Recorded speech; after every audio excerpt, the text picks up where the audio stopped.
오늘 우리에게 주시는 하나님의 말씀은 구약성경 출애굽기 24장 5절에서 8절, 레위기 4장 27절에서 31절, 레위기 6장 24절에서 30절까지의 말씀입니다. 이제 저희가 하나님의 말씀을 봉독하겠습니다. 하나님의 말씀을 경청하십시오. 이스라엘 자손의 청년들을 보내어 여호와께 소로 번제와 화목제를 드리게 하고, 모세가 피를 가지고 반은 여러 양푼에 담고 반은 제단에 뿌리고 언약서를 가져다가 백성에게 낭독하여 듣게 하니, 그들이 이르되 여호와의 모든 말씀을 우리가 준행하리이다. 모세가 그 피를 가지고 백성에게 뿌리며 이르되, 이는 여호와께서 이 모든 말씀에 대하여 너희와 세우신 언약의 피니라. 만일 평민이 한 사람이 여호와의 계명 중 하나라도 부지 중에 범죄하여 허물이 있었는데, 그가 범한 죄를 누가 그에게 깨우쳐 주면 그는 흠없는 암 연수를 끌고 와서 그 범한 죄로 말미암아 그것을 예물로 삼아 그 속죄 제물의 머리에 안수하고 그 제물로 본 제물을 잡는 곳에서 잡을 것이요, 제사장은 손가락으로 그 피를 찍어 번제단 불에 바르고 그 피는 전부 제단 밑에 쏟고 그 모든 기름을 화목제물의 기름을 떼어낸 것 같이 떼어내어 제단 위에 불살라 여호와께 향기롭게 할지니, 제사장은 그를 위하여 속죄한즉 그가 사함을 받으리라. 여호와께서 모세에게 말씀하여 이르시되, 아론과 그의 아들들에게 말하여 이르라. 속죄제의 규례는 이러하니라. 속죄제의 제물은 지극히 거룩하니 여호와 앞 번제물을 잡는 곳에서 그 속죄제의 제물을 잡을 것이요, 죄를 위하여 제사를 드리는 제사장이 그것을 먹되 곧 회막의 뜰 거룩한 곳에서 먹을 것이며, 그 고기에 접속하는 모든 자는 거룩할 것이며, 그 피가 어떠한 옷에든지 묻으면 묻은 그것을 거룩한 곳에서 빨 것이요, 그 고기를 토기에 삶았으면 그 그릇은 깨트릴 것이요, 육에 삶았으면 그 그릇은 깨끗이 닦고 물에 씻을 것이며, 제사장인 남자는 모두 그것을 먹을지니 그것은 지극히 거룩하니라. 그러나 피를 가지고 회막에 들어가서 성소에서 속죄하게 한 속죄 제물의 고기는 먹지 못할지니 불사를 지니라. 아멘.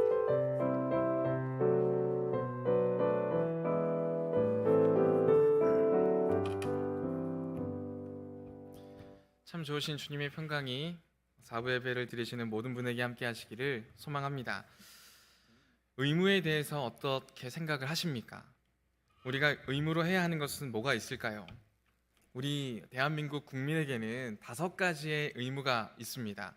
먼저는 교육의 의무가 있고요, 납세의 의무가 있고, 근로의 의무가 있고, 국방의 의무, 환경 보전의 의무, 이렇게 5가지의 의무가 있습니다. 이 5가지의 의무대로 우리는 성장해 왔습니다. 그래서 굉장히 오랜 시간 동안 힘겹게 교육도 받으시고, 또 교육이 끝나신 분들은 일을 하기도 하시고, 일을 하는 도중에 또 세금도 내기도 하시고, 또 군대도 갔다 오기도 하고, 환경 보존을 위해서 또 여러 가지 일들을 해야 하는 그러한 의무를 우리는 가지고 있습니다. 근데 이렇게 의무대로 어떤 것들을 해 오다 보면 힘들고 어려울 때도 있습니다. 차라리 이것들이 자발적으로 그냥 누구나 원하는 대로 해 나갈 수 있는 것이라고 한다면 쉬울지도 모르겠습니다. 근데 왜 이렇게 5가지의 의무를 우리에게 지정을 해 놓아서 나라는 그 의무들을 지키게 하는 것일까요? 그것에 대해서 이제 검색을 해보니까 5가지의 의무를 만들어 놓고 지키도록 한 것은 국민의 삶의 질을, 최소한의 질을 보장하기 위한 것이라는 그러한 답변이 나오더라고요. 그러한 삶의 질을 보장받기 위해서 나라는 5가지의 의무를 만들어 놓고 우리로 하여금 지키기를 원한다는 것입니다. 그리고 그러한 모습들을 통해서 우리는 누구나 다 교육을 받을 수 있게 되었고, 또 그로 인하여서 어떤 무언가의 상식적인 부분들, 지식들을 쌓아나갈 수 있는 사람들이 되었죠. 그럼 그리스도인의 의무는 무엇일까요? 그리스도인의 의무라고 하는 건 우리가 지금 레위기의 말씀을 보고 있듯이 율법이라고 말할 수 있습니다. 율법을 지켜 행하는 것이 우리에게는 의무라고 말할 수 있습니다. 그럼 그게 왜 율법이 우리에게 의무가 되었을까요? 이 또한 우리나라의 5가지의 의무와 이렇게 비교하면서 생각해 볼 수 있는 것이, 우리도 그리스도인다운 모습으로, 최소한의 그리스도인다운 모습으로 나아갈 수 있게 하는 것이 율법이기 때문에 그렇습니다. 그리고 그 율법의 내용들을 살펴보면 그 율법 안에 우리를 살게 하고 우리를 더 그리스도인답게 행동하게 하는 은혜가 숨겨져 있기 때문에 우리는 율법을 배워야 하고요, 율법대로 행할 수 있어야 한다는 것입니다. 그래서 우리에게 의무로 지어진 율법에 대해서 지금 계속적으로 함께 나누고 있는데, 첫 번째로 주어지는 말씀들이 뭐냐면 5가지의 제사에 대한 부분입니다. 이 5가지의 제사에 대한 부분들을 우리에게 주실 때 어떻게 우리가 생각을 했었냐면, 번제와 소제, 화목제에 대한 부분을 우리에게 설명해 주셨고, 그리고 오늘 말씀에서도 속죄제에 대한 말씀을 주고 계십니다. 근데 번제와 소제와 화목제는요, 의무적으로 드려라 하는 제사는 아닙니다. 물론 절기 때나 안식일 날에 의무적으로 드려야 하는 번제와 소제와 화목제의 절차들은 있습니다. 근데 평범한 이스라엘 백성들에게 번제와 소제와 화목제는요, 의무적으로 드리는 제사가 아니었습니다. 그 제사들은 하나님께 감사하는 마음으로 전적인 헌신을 위한 제사였고요, 그 하나님께 영광을 돌리는 동시에 이웃들과도 제물을 나눠 먹으면서 이웃들을 향한 베품과 사랑과 섬김을 나타내는 그러한 제사였다는 것입니다. 그러했기 때문에 그러한 제사들은 굉장히 자발적인 마음으로 드려졌기 때문에 기쁨으로 드려지는 제사라고 말씀에는 기록이 되어 있습니다. 물론 오늘 레위기 1장부터 3장까지의 내용을 보면 제사를 이렇게 드려라 라고 설명을 하고 있기 때문에 우리는 얼핏 의무적으로 드리는 제사라고 생각할 그러한 생각을 할 수가 있지만, 절차가 이러할 뿐이지 그 의도는 의무적인 게 아니라는 것을 우리가 알 수 있어야 한다는 것입니다. 근데 오늘 우리가 함께 나눌 제사 속죄제는요, 의무적인 제사라고 말할 수 있습니다. 왜 그렇습니까? 그 말 자체가 죄를 용서함 받기 위한 제사이기 때문에 그렇습니다. 죄를 짓는 사람은 누구나 드려야 하는 제사가요, 속죄제였습니다. 그래서 오늘은 속죄제에 대한 말씀을 나누기를 원합니다. 이 속죄제라고 하는 단어를요, 히브리어로는 하타트라고 부릅니다. 하타트라고 하는 그 단어가 속죄제를 뜻하는 말이기도 하고요, 이 말이 또 다른 의미를 2가지 가지고 있는데, 하나의 의미는요, 속죄제를 뜻하는 단어이기도 하니까 속죄라고 하는 그러한 의미도 가지고 있습니다. 또 하나의 의미는 뭐가 있냐면 죄라는 의미도 가지고 있습니다. 굉장히 모순적이지 않습니까? 속죄제를 뜻하는 제사가 하타트라고 하는데, 그래서 그렇기 때문에 속죄라는 의미를 가지는 것까지는 이해가 돼요. 근데 왜 죄라는 뜻까지 그 단어가 의미를 가지고 있는 것인가 라는 생각을 하게 된다는 것입니다. 이렇게 하타트가 이중적인 의미를 가지고 있는 이유는요, 죄와 속죄는 분리될 수 없는 밀접한 관계를 가졌기 때문에 그렇습니다. 즉 하타트는요, 죄의 인식과 더불어 그 죄를 해결하고 회복하는 과정을 아우르는 포괄적인 개념으로 우리가 이해할 수 있다는 것입니다. 죄를 짓는 이는 누구나 속죄해야 하기 때문에 하타트라고 하는 그 표현을 통해서 죄라고 했을 때 속죄해야 하는 의무를 가진 사람임을 깨닫게 하는 것이죠.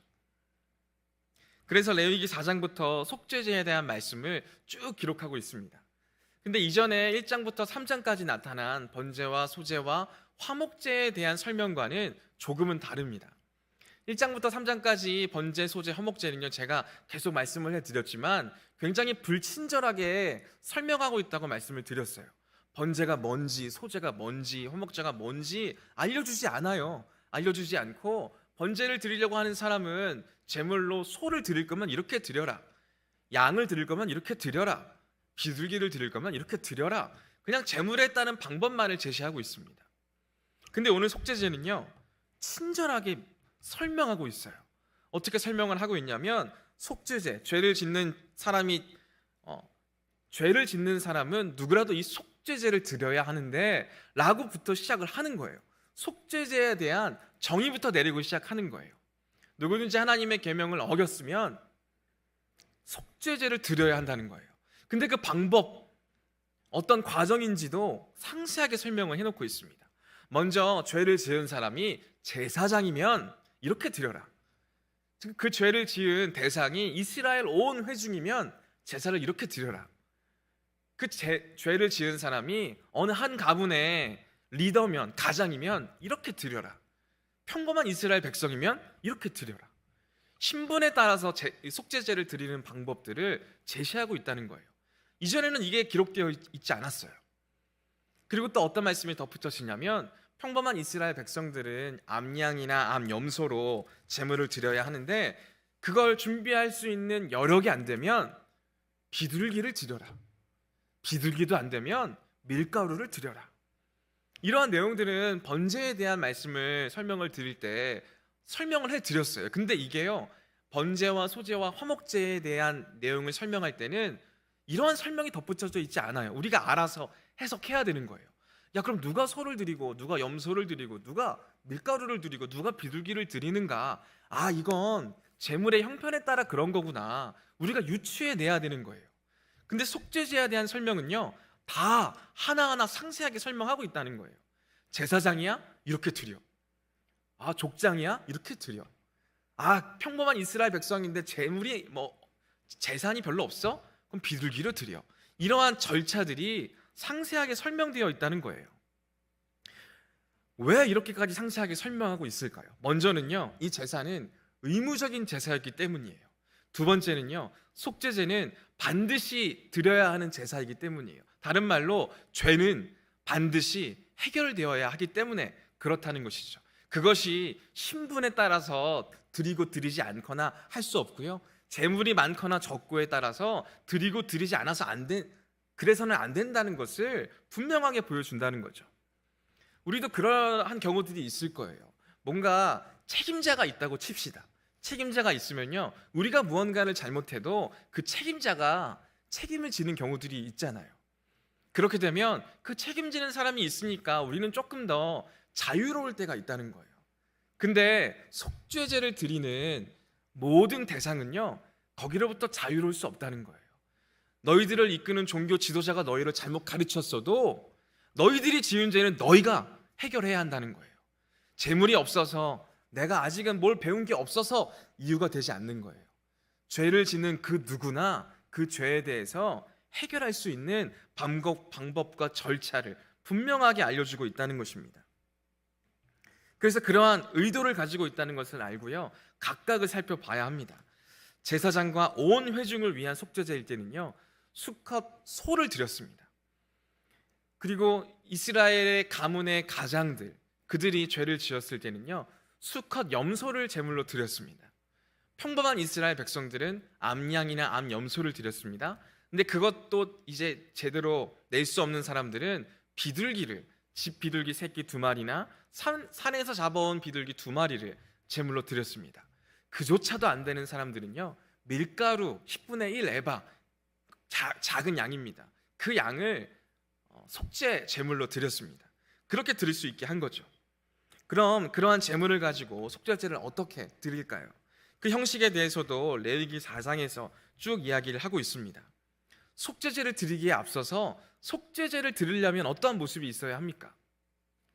말씀을 보면 이렇게 각각 기록이 되어 있습니다. 그 죄를 깨달으면, 그 죄를 알아차릴 때 속죄제를 드리라고 말씀에는 기록이 되어 있다는 거예요. 그래서 속죄제를 드리기 위해서 첫 번째로 요구되어지는 모습은요, 죄를 깨닫는 거예요. 죄를 깨닫고 그 죄를 회개하는 게 속죄제를 드리는 첫 번째 모습이라는 것입니다. 이것은 무엇을 뜻하냐면 내가 죄를 의도적으로 지었다는 그런 얘기가 아니라는 거예요. 죄를 지었는데 내가 의도적으로 짓지 않았기 때문에 그게 죄인지를 몰랐던 거예요. 그게 죄인지를 몰랐다가 갑자기 그게 죄였구나 라고 깨닫게 된 거예요.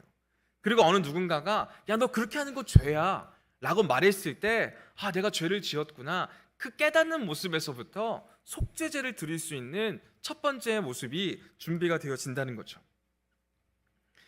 내가 의도하지 않았는데 그게 죄래요. 그럼 그거를 쉽게 인정할 수 있으십니까? 오늘 말씀에서는 하나님께서는 내가 의도하지 않은 죄라고 할지라도 그러한 자리에서부터 속죄할 수 있는 마음과 모습이 있어야 된다는 것을 우리에게 알려주고 있다는 거예요. 저희 집에는 아이들 둘이 있어요. 아이들 둘이 있는데 한 명은 9살, 한 명은 6살이에요. 굉장히 혈기왕성한 나이입니다. 특히 주말이 되면요, 제가 교회에 오랫동안 주말에는 교회에 있기 때문에 주말에 집에서 에너지를 많이 쌓아놓고 있어요. 에너지를 집에서 많이 쌓아놓고 있으면 집에서 어떤 현상이 나타나는지 상상이 가시죠. 그 에너지를 집에서 막 풀어요. 특히나 제 아들은 굉장히 큰 동작으로 여기저기를 날아다녀요. 근데 제 딸은 이제 그러한 에너지를 풀 수 있는 경로들이 많이 생겼어요. 몸으로 풀기보다는 뭔가 책을 읽거나 이런 것으로 풀어요. 뭔가 조립을 하거나 막 이런 걸로 풀어요. 그러다 보니까 제 아들이 큰 동작으로 집안 곳곳을 돌아다닐 때 제 딸이 가만히 있다가 봉변을 몇 번씩 당해요. 가만히 있다가 툭 치고 지나가면 제 딸이 막 화를 내는 거죠. 야, 너 왜 나 가만히 있는데 치냐고. 그럼 제 아들은요, 약간 습관적으로 사과를 해요. 하도 많이 혼나서 그런지 누나 미안해 이렇게 얘기를 해요. 근데 제 딸은 너무 갑작스럽게 봉변을 당해서인지 화가 풀리지를 않는 거예요. 그래서 이렇게 막 아들한테 자기 동생한테 화를 내요. 화를 내다가 제 아들도 같이 화를 내요. 아니, 내가 일부러 그런 것도 아니고 그냥 돌아다니다가 부딪힌 건데 왜 이렇게 화를 내냐고 이러면서 둘이 막 소리를 지르며 난장판이 돼요. 그럼 그러한 경우에 어떤 생각을 하게 되십니까? 의도하지 않았으니까 그렇게 같이 소리 지르는 게 맞습니까? 의도하지 않았으니까 그것도 이해가 되지 않습니까? 의도하지 않은 거니까 그냥 좋게 좋게 넘어가 라고 말할 수도 있는 자리잖아요. 근데 그러한 자리에서조차 우리가 용서를 구할 수 있는 모습이 있어야 한다는 거예요. 그걸 하나님이 속죄제를 통해서 알게 해주시는 거예요. 내가 회개했어요? 회개한 것으로 끝나면 안 되는 거예요. 그 사람의 마음이 풀릴 때까지 제사를 드리는 모습이, 속죄제를 드리는 모습이 거기에 있다는 거예요. 속죄제도요, 내가 죄를 깨닫게 되었을 때 죄를 인식하고 회개하는 게 첫 번째 모습인 거예요. 그 다음으로는 제물을 잡고 피로 정화의 의식을 하는 게 속죄제라는 것이죠. 우리는 어떠한 자리에서든지 내가 의도하지 않았던지 간에 내가 죄를 지었다고 생각이 되어지면 그것을 용서함 받는 자리를 지켜낼 수 있어야 한다는 것입니다. 그러한 부분을 우리에게 알려주고 있다는 것입니다. 그럼 여기서 한 가지 드는 의문이 있죠. 속죄제가 의도하지 않은 죄에 대한 제사이면 만약에 우리가 의도하고 지은 죄에 대해선 어떻게 용서함을 받을 수 있는가? 이런 생각 해보신 적 있으십니까? 레위기 4장만 보면요, 우리에게 길이 없어 보여요. 야, 내가 의도하지 않는 죄에 대해서만 속죄를 받는 건가? 야, 그럼 내가 의도하고 죄를 지르면 어떻게 하는가? 사실 우리는 의도하지 않고 죄를 짓기보다는 의도하고 죄를 지을 때가 더 많다는 거죠. 그럼 그럴 때는 우리에게 방법이 없는가? 라는 생각을 한 번쯤 해보게 되지 않습니까? 해보지 않으셨다면 지금이라도 해보세요. 그게 얼마나 위험한 것인가? 제가 여기에서 그냥 말씀드리고 싶은 건 의도하는 죄는 용서함이 없습니다 라고 말씀드리고 싶지만 성경에는 다 길이 있어요. 레위기 5장에 의도하고 짓는 죄에 대해서 어떻게 해야 하는가, 바로 그러한 모습이 나타나고 있습니다. 5장에 보면 짧게 제가 설명을 해드리면 이러한 모습이 있습니다. 내가 증언을 해야 하는 자리가 있어요. 재판의 자리죠. 증언을 해야 하는 자리에서 거짓 증언을 하던가 아니면 증언을 아예 하지 않던가 라고 하는 그러한 죄를 지은 사람에 대한 사례를 갖고 옵니다. 그리고 내가 성급하게 맹세를 하고 경솔하게 맹세를 하는 경우에 대한 사례를 가지고 와요. 그러한 죄의 모습은 다분히 의도적인 죄를 짓는 모습이잖아요. 그러한 모습에 대해서 속죄제를 어떻게 드리는가, 레위기 5장 5절 말씀에서 이렇게 기록하고 있습니다. 이 중 하나에 허물이 있을 때에는 아무 일에 잘못하였노라 자복하고. 이게 무엇을 말하냐면 우리가 죄를 의도적으로 짓는 거예요. 그럼 그렇게 의도적으로 죄를 지을 때는 어떻게 해야 하냐면 우리의 죄를 자백하는 거예요. 자복하는 거예요. 우리의 죄가 있음을 공개적으로 고백하는 거예요. 그러한 절차가 포함되어져 있다는 거예요. 의도하지 않은 죄는 죄를 깨닫고 회개하면 돼요. 내가 의도했던 죄는 공개적으로 죄를 자백하고 회개하는 그 모습이 속죄제의 절차 중에 하나라는 것입니다. 그래서 우리는 매주 예배마다 우리의 죄에 대한 고백의 시간을 갖지 않습니까? 이러한 이유가 있기 때문에 우리는 그러한 시간을 갖는 것입니다. 그리고 속죄제를 어떻게 드리냐면 흠없는 제물을 가져옵니다. 그리고 그 제물의 머리에 안수합니다. 그리고 그 제물을 잡습니다. 그리고 거기서 나온 피를 양푼에 받습니다. 그리고 그 피는 제단이나 성소 안에서 뿌리고 바릅니다. 그리고 그 제물 안에 있는 기름, 화목제와 같이 그 모든 기름을 하나님 앞에 불태웁니다. 불태우고 나서 남은 제물을 모조리 불태우거나 제사장들이 거룩한 장소에 가서 먹습니다. 그래서 속죄제를 두 가지로 나눈다고 한다면 먹는 속죄제, 먹지 못하는 속죄제, 불태우는 속죄제, 이 두 가지로 나눌 수 있습니다. 그럼 어떻게 이 두 가지가 나뉘어지는가? 피를 어디에 뿌리고 바르느냐에 따라서 그것이 기준이 되어서 제사장이 먹을 수 있느냐 먹지 못하느냐가 달라지게 됩니다. 먹는 게요, 단순히 제사장의 배를 불리기 위해서 먹는 게 아니고요, 제사장이 그 제물을 먹어 치우면서 그 죄를 없애버리는 거예요. 화목제는요, 잔치요, 축제로 먹잖아요. 속죄제는요, 그 죄를 없애기 위해서 먹는 거예요. 그래서 그 당시에 제사장들이 살이 많이 쪄 있었다면 그건 백성들이 죄를 많이 지었기 때문인 거예요. 그들이 원해서 찌우는 게 아닌 거죠. 그래서 여러분들이, 목사님들이, 전도사님들이 살이 많이 쪄 있는 모습을 발견하걸랑 또 관리 못하셨나가 아니고 여러분들이, 거기까지만 말씀을 드리겠습니다. 그러한 이유들이 있었다는 거예요. 그럼 여기서 또 하나의 질문이 생깁니다. 피를 왜 제단에 뿌리거나 바르는 것일까요? 이전에도 제물을 잡을 때 피를 뿌리는 경우들이 있었습니다. 근데 그 피를 뿌리는 경우는요, 그냥 제단에 뿌리는 거예요. 근데 이 속죄제에서는요, 피를 바르고 뿌리고 붓고 라고 하는 행위들이 추가가 되어진다는 것입니다. 왜 피로 왜 제단 앞에 뿌리고 휘장 앞에 뿌리고 제단에 뿔에 바르고 하는 행위들을 왜 하는 것일까요? 다른 제사들에서는 나타나지 않는 모습을 왜 하는 것일까요? 피는 과연 무슨 역할을 하는 것일까요? 레위기 17장 11절에 보면요, 피가 어떠한 역할을 하는지, 기능을 하는지를 우리에게 알려줍니다. 레위기 17장 11절 말씀을 함께 읽어보도록 하겠습니다. 시작. 육체의 생명은 피에 있음이라. 내가 이 피를 너희에게 주어 제단에 뿌려 너희의 생명을 위하여 속죄하게 하였나니 생명이 피에 있으므로 피가 죄를 속하느니라. 피를 제단에 뿌리고 바르고 붓는 것은요, 피로 하여금 죄를 속죄하기 위해서라는 거예요. 피를 제단에 뿌리는 건 제단에 있는 죄를 속죄하기 위한 거예요. 피를 지성소 앞에 달려있는 휘장에 뿌리는 것은요, 지성소에 있는 죄를 속죄함 받기 위해서라는 거예요. 제단에 바르는 것도 마찬가지인 거예요. 즉 속죄제는요, 이러한 메커니즘이 있는 거예요. 제물을 가지고 와서 안수해서요, 나의 죄를 전가해서 그 제물을 죽입니다. 나를 대신해 죽는 거예요. 그걸 한마디로, 한 단어로 표현하면 배상이라고 말할 수 있습니다.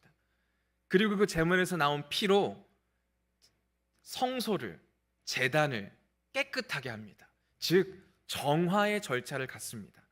그래서 속죄제는 배상과 정화의 절차를 갖는 것이 속죄제라는 것이죠. 근데 계속적으로 제가 질문을 만들어 드리는데, 죄를 속죄하기 위해서 피를 뿌리고 바르지 않습니까? 근데 왜 내가 아니라, 나를 대신하는 제물이 아니라 왜 성막에다가 그러한 행동을 할까요? 내가 죄를 지은 거잖아요. 그래서 내 죄를 전가시킨 제물을 죽이잖아요. 그럼 피가 죄를 속하게 하는 기능이 있다면 그 나의 죄를 전가한 제물에다가 피를 뿌려야 정상이지 않습니까? 근데 왜 제물에다가 피를 뿌리지 않고 왜 성막에 뿌리냐라는 것입니다. 그렇게 해야 속죄가 된다는 거예요. 왜 그런 것일까요? 그렇게 되어진 이유를 우리는 출애굽기에서 살펴볼 수 있는데요. 출애굽기 24장 5절에서 8절까지의 말씀입니다. 조금 길지만 함께 읽어보도록 하겠습니다. 시작. 이스라엘 자손의 청년들을 보내어 여호와께 소로 번제와 화목제를 드리게 하고 모세가 피를 가지고 반은 여러 양푼에 담고 반은 제단에 뿌리고 언약서를 가져다가 백성에게 낭독하여 듣게 하니 그들이 이르되 여호와의 모든 말씀을 우리가 준행하리이다. 모세가 그 피를 가지고 백성에게 뿌리며 이르되 이는 여호와께서 이 모든 말씀에 대하여 너희와 세우신 언약의 피니라. 하나님께서 이스라엘 백성들과 언약을 맺으셨어요. 언약을 맺으셨을 때 어떠한 언약을 주셨냐면 하나님께서 이스라엘 백성들에게 율법을 주신 거예요. 언약서를 주신 거예요. 이것을 지켜 행하면 복을 주시고 지키지 않으면 벌을 주시겠다고 하는 율법의 말씀을 주셨어요. 그 말씀에 대해서 우리가 지키겠습니다, 따르겠습니다, 행하겠습니다라고 결단을 해요. 근데 그렇게 결단을 할 때 언약의 피를 사용을 했어요. 그래서 그 언약의 피를 어떻게 사용을 했냐면 이 언약이 이루어지는데 이 번제와 화목제를 드렸을 때 나왔던 피를 여러 양푼에 담고요. 그 중에 반은 성막에다가 뿌리는 거예요. 제단에 뿌렸어요. 그리고 그 반은 이스라엘 백성들에게 뿌렸어요. 우리가 지금 언약을 하게 된 그 언약은 우리와 성막이 같이 결합돼서 지키는 것으로 언약을 한 거예요. 이러한 언약에 따라서 이스라엘 백성들과 성막은요 연결되어 있는 거예요. 이때부터 성막과 이스라엘 백성들은 연결되어 있는 거예요. 그럼 어떠한 생각을 할 수가 있어요? 이스라엘 백성 중에 누가 죄를 지어요? 그럼 어떻게 될까요? 그 백성과 연결되어 있는 성막이 죄를 짊어지는 거예요. 그래서 속죄제가 그 사람의 죄를 전가한 제물을 죽이고 성막을 깨끗이 하는 정화의 과정이 필요했다는 거예요. 처음부터 하나님께서 언약을 맺으실 때 성막과 이스라엘 백성들을 하나로 보시고 언약을 맺었기 때문에 그렇다는 것입니다. 이것은 무엇을 뜻합니까? 내가 짓는 죄가요 나를 무너뜨리고 나를 더럽히는 것으로 끝나는 게 아니라는 거예요. 내가 짓는 죄는 성막에까지 영향이 간다는 거예요. 내가 짓는 죄가 우리 공동체에게까지 영향이 간다는 거예요. 그렇기 때문에 우리가 짓는 죄에 대해서 우리가 가벼이 여겨서는 안 된다는 거죠. 내가 짓는 죄가 우리 공동체에게 영향이 될 수가 있구나. 내가 짓는 죄가 성막에 영향이 갈 수가 있구나. 그렇기 때문에 내가 짓는 죄에 대해서 나를 대신해 동물이 죽는 동시에 성막까지도 깨끗이 해야 하는 그러한 의무가 우리에게 있어야 한다는 것이죠. 그래서 우리가 죄를 짓는 것부터 굉장히 경각심을 가져야 한다는 것이죠. 내 죄가 나로 끝나는 게 아니구나. 내 죄가 내 개인으로 끝나는 문제가 아니구나. 그리고 내가 회개하는 것이 나의 죄에 대해서 나의 문제에만 회개하는 것이 아니구나. 그래서 내가 나의 죄를 놓고 회개할 때는요 나에 대해서만 회개할 뿐만 아니라 우리 공동체를 위한 회개와 우리 교회를 위한 그러한 치유와 회복의 기도가 함께 이루어져야 한다는 것입니다. 이와 더불어서 우리는 예수님께서 우리에게 말씀하신 성찬의 말씀을 기억할 수 있어야 합니다. 성찬의 말씀을 기억하십니까? 예수님께서 떡을 가지사 축사하시고 떼어 이르시되 이것은 너희를 위하는 나의 몸이니 이것을 행하여 나를 기념하라 하셨잖아요. 그 말씀이 무엇을 뜻하는 겁니까? 예수님이 우리의 죄를 위하여 우리의 죄를 대신 짊어지시는 몸이 되셨다는 거예요. 제물이 되셨다는 거예요. 우리는 성찬의 말씀을 들으면서 그러한 나의 죄를 대신하시는 제물이 되셨구나 라는 걸 떠올릴 수 있어야 하는 거죠. 그리고 그 뒤에 어떻게 하셨어요? 식후에 또한 그와 같이 이르시되 이 잔은 내 피로 세운 새 언약이니 이것을 행하여 마실 때마다 나를 기념하라 하셨습니다 라는 말씀으로 성찬을 주시잖아요. 그 언약의 피는 어떠한 피입니까? 그 언약의 피는요 출애굽기에서 성막과 이스라엘을 향해 뿌린 언약의 피, 그 언약의 피를 갱신하는 피가 되어지는 거예요. 그리고 그 피로 말미암아 우리가 예수님과 하나 된 존재라는 것을 분명하게 알려주시는 말씀이라는 거죠. 그리고 예수님의 피로 인해 우리가 깨끗함을 받은 존재라는 걸 깨닫게 해주시는 그러한 모습이라는 거예요.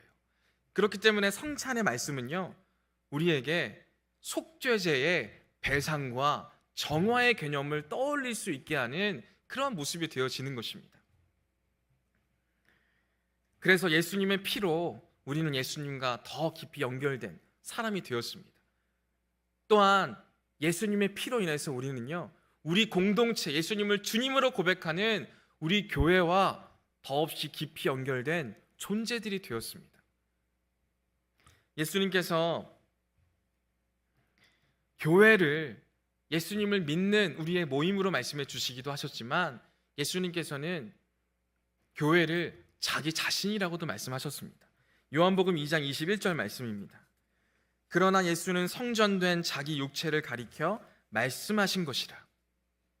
이 말씀을 통해서 우리가 예수님의 피로 말미암아 예수님과 하나 된 존재가 된 거예요. 그 말은 무엇을 뜻합니까?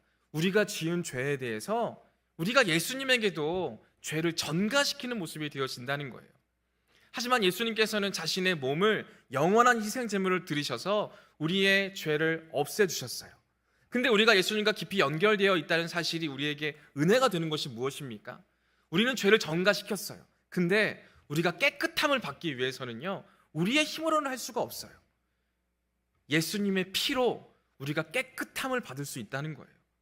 그렇게 우리가 연결된 존재이고, 그렇게 우리가 예수님의 피를 의지해서 깨끗함을 입은 존재라는 사실을 성찬의 말씀을 통해 매 순간 깨닫게 해주신다는 거예요. 그리고 우리 예수님의 이름을 구주로 고백하는 그 모임을 통해 우리를 깨끗하게 하시고 우리를 정결케 해주신다는 거예요. 바로 그러한 모습을 속죄제의 그 내용과 절차와 은혜를 아는 사람에게는 예수님의 성찬의 메시지가 그러한 의미로 우리에게 다가온다는 것이죠. 그리고 우리는 우리 스스로를 깨끗하게 할 수 없어요. 하지만 우리와 깊이 연결된 예수님께서, 예수님의 피를 의지하는 우리가 예수님으로 말미암아 깨끗함을 입을 수 있는 존재가 되었다는 것을 우리는 늘 기억할 수 있어야 한다는 것입니다. 그렇기 때문에 우리가 예수님의 피로 말미암아 그러한 존재가 되었다는 사실이 우리에게 복음이라는 것을 더 깊이 깨달아 알 수 있기를 소망합니다. 예수님으로 인해서 우리는 나음을 입었습니다. 예수님으로 인해서 우리는 깨끗해질 수 있었습니다.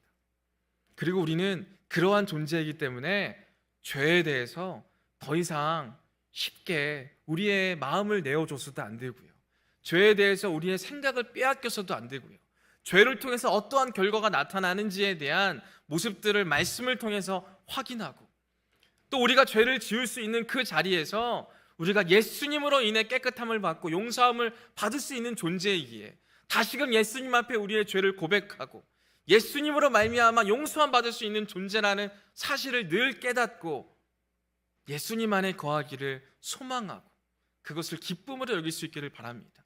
또한 예수님의 피를 의지하는 그 순간 우리의 공동체를 위한 기도도 우리가 계속해서 드릴 수 있어야 한다는 것을 오늘 예수님께서는 우리에게도 분명히 알게 하십니다.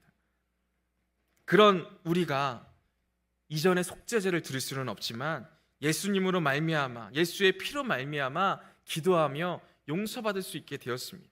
그러하니 우리 개인을 위해서도, 우리 공동체를 위해서도, 예수님을 위해서도 회개하며 더욱 하나된 모습으로 기쁨을 회복해 나갈 수 있는 저와 모든 분들이 될 수 있기를 소망합니다. 속죄제를 통해서 우리에게 은혜를 알게 하십니다.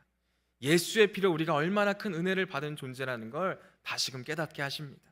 그러한 은혜를 계속해서 생각하시며 다시 한번 주님 앞에 나아갈 수 있는 저와 모든 분들이 되시기를 간절히 소망합니다. 이 시간 함께 기도하기를 원합니다. 함께 기도할 때 우리의 믿음의 모습, 우리의 일상의 모습을 다시 한번 돌아보며 기도할 수 있기를 원합니다. 우리는 이 세상을 살아가며 얼마나 많은 실수와 얼마나 많은 죄악을 저지르며 살아왔습니까? 너무나 많은 죄를 저지르고 있기 때문에 죄를 짓는 것에 대해서 아무런 감흥이 느껴지지 않을 때도 있지는 않았습니까? 내가 짓는 죄, 내가 그 결과를 받을 테니 아무런 문제가 없는 것처럼 생각하고 있지는 않았습니까? 하지만 죄는 나 개인의 문제가 아닙니다. 죄는 우리 공동체의 문제입니다. 그렇기 때문에 우리 공동체 안에서도 죄를 짓는 다른 지체들이 우리의 눈에 밟힐 수도 있을 것입니다. 뭔가의 실수를 저지르는 우리의 지체들이 우리 주변에 있을 수도 있습니다. 근데 우리가 그러한 지체들을 보며 저렇게 하면 안 되는데, 저렇게 하면 큰일 날 텐데, 저렇게 하면 쉽게 믿음을 잃을 텐데 라는 생각을 가지면 나와는 별개라는 생각을 우리는 가지고 있지 않았습니까? 하지만 죄라고 하는 것은 나 개인의 문제가 아닙니다. 죄라고 하는 것은 어느 누군가에 한정되어진 문제가 아닙니다. 죄라고 하는 것은 우리의 개인을 넘어 우리 공동체에게까지 영향을 미칠 수 있는 그러한 모습을 가진 아주 위험한 모습입니다. 우리에게 죄에 대한 인식을 바로 할 수 있게, 그러한 죄에 대한 경각심을 키울 수 있게 해달라는 기도를 드릴 수 있기를 바랍니다.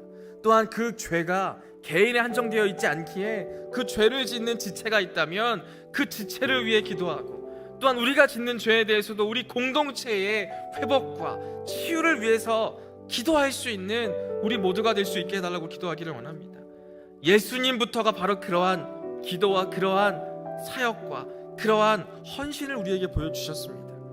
예수님, 당신은 죄가 없으셨지만 죄가 얼마나 공동체를, 죄가 얼마나 교회를, 죄가 얼마나 하나님을 욕되게 하는 것임을 알았기 때문에 예수님께서는 그 죄를 짊어지시고 우리를 대신하여 죽어주셨습니다. 그리고 그 죄를 지은 우리를 예수의 피로 깨끗게 해주셨습니다. 우리가 가져야 하는 죄에 대한 모습이 이와 같아야 하지 않겠습니까? 예수님께서 죄에 대하여 굉장히 심각하게 여기시고 그 죄를 짊어지시고 죽임 당하셨던 그 모습을 기억하며 우리도 죄에 대해서 함부로 생각하지 않게 하시고, 죄를 짓는 이가 어떠한 모습으로 회개해야 하는지를 바로 알게 하여 주심으로 우리 공동체가 함께 그 죄에 대해 회개하는 모습을 가지게 하시고, 우리 공동체가 함께 주님으로 말미암아 깨끗함을 입은 존재라는 것을 다시 한번 알게 하여 주셔서 우리 공동체가 다시금 주님 안에서 하나 되게 하시고, 우리 공동체가 다시금 그리스도의 피로 말미암아 하나 된 존재라는 사실을 깨달을 수 있도록 인도해 달라고 함께 기도할 수 있기를 바랍니다. 또한 이번 한 주를 살아가며 내가 속해 있는 모든 공동체를 위해서도 내가 그러한 공동체를 비난하고 깎아내리기보다는 우리 공동체가 살아나기 위해서 우리 공동체가 회복되어야 하고 치유받아야 하고 주님의 피로 말미암아 하나가 되어야 함을 계속해서 기도해 나갈 수 있는 우리 모두가 될 수 있게 해달라고 이 모든 기도의 제목들을 놓고 함께 기도하도록 하겠습니다. 사랑과 은혜가 풍성하신 아버지 하나님, 감사합니다. 하나님, 우리의 죄를 놓고 기도합니다. 내가 의도하든 의도하지 않았던 주님, 우리가 죄에 대해서 얼마나 많은 생각을 해왔습니까? 어쩔 수 없다고, 지울 수밖에 없다고, 또 죄를 짓고 내가 의도하지 않았기 때문에 괜찮다고 여기며 죄에 대해서 굉장히 가볍게 여겼던 우리의 모습이 있지는 않습니까? 하지만 하나님께서는 죄에 대해서 경히 여기지 않으셨음을 다시금 보게 됩니다. 죄로 인하여서 하나님의 성막이 죄로 더럽혀질 수도 있으며 공동체가 무너질 수 있다는 것을 우리에게 알게 하여 주셨습니다. 그러하기 때문에 예수님께서는 죄를 짊어지셨고, 예수님께서는 예수의 피로 우리를 깨끗게 하셨습니다. 우리 모임을 깨끗게 하셨습니다. 우리 모임은 우리 교회를 하나 되게 하셨습니다. 그러한 예수님의 사역을 바라보며 우리도 그러한 모습을 가져나갈 수 있도록 도와주시옵소서. 또한 주중에 만나게 되는 많은 이들에게도, 많은 공동체에도 그러한 모습을 놓고 기도해 갈 수 있도록 도와주시고, 나 하나의 죄로 인해서 끝나는 것이 아니라, 어느 누군가의 죄로 인해서 끝나는 것이 아니라 우리 공동체가 영향을 받을 수 있다는 사실을 깨달아 회개하는 그러한 우리 모두가 될 수 있도록, 또한 그로 인하여서 그리스도의 피가 우리를 하나 되게 하고 그리스도의 피가 우리를 여전히 지금도 정결하게 하심을 다시금 고백해 갈 수 있도록 하나님 도와주시옵소서. 하나님께서 인도하실 줄 믿습니다. 주님 함께 하여 주시옵소서. 사랑과 은혜가 풍성하신 아버지 하나님, 감사합니다. 속죄제의 말씀을 통하여서 우리의 죄가 나 하나의 죄로 끝나는 것이 아니라 성막에까지, 우리 공동체에게까지 영향을 준다는 것을 알게 되었습니다. 그러하기에 우리가 죄에 대해서 경히 여기지 않을 수 있도록 도와주시고, 죄에 대하여 회개하며 또한 죄에 대하여 우리 공동체에게 영향을 미칠 수 있음을 깨달아 공동체를 향한 기도와 치유와 회복을 계속함으로 기도해 갈 수 있는 우리 모두가 될 수 있도록 도와주시옵소서. 예수 그리스도께서 이 땅에 오셔서 그러한 모습을 우리에게 보여주시고 알려주시고 깨닫게 해주셨습니다. 예수 그리스도의 피로 말미암아 우리가 깨끗함을 받은 존재라는 것을 알게 하시고, 예수 그리스도의 피로 말미암아 지금도 우리 공동체를 하나 되게 하신다는 사실을 알아 예수 그리스도만을 붙잡고 나아갈 수 있는 우리 모두가 될 수 있도록 도와주시옵소서. 주님, 우리 공동체가 더욱더 하나된 공동체가 되어지기를 원합니다. 우리 공동체의 지체 한 명 한 명이 가지고 있는 모습들이 다양합니다. 다양한 가운데에서 어느 누구를 경히 여기고 경시하는 것이 아니라 어느 누구도 주님께서 그리스도의 피로 하나 되게 하신 그 한 사람이라는 것을 깨달아 함께 한 마음으로 나아갈 수 있도록 도와주시고, 늘 주님 안에서 기쁨과 사랑을 회복해 갈 수 있는 우리 모든 공동체가 될 수 있도록 도와주시고, 우리가 앞으로 만나게 되고 앞으로 함께하게 되는 모든 공동체에서도 예수 그리스도의 피로 말미암아 하나 되는 모습을 가져나갈 수 있도록 도와주시고, 그러한 하나된 마음을, 공동체된 마음을 계속해서 이어나갈 수 있는 우리 모두가 될 수 있도록 주님 도와주시옵소서. 주님께서 함께하시고 주님께서 역사하시고 이끌어 주실 줄 믿사오며 감사드리며 예수 그리스도의 이름으로 기도드립니다.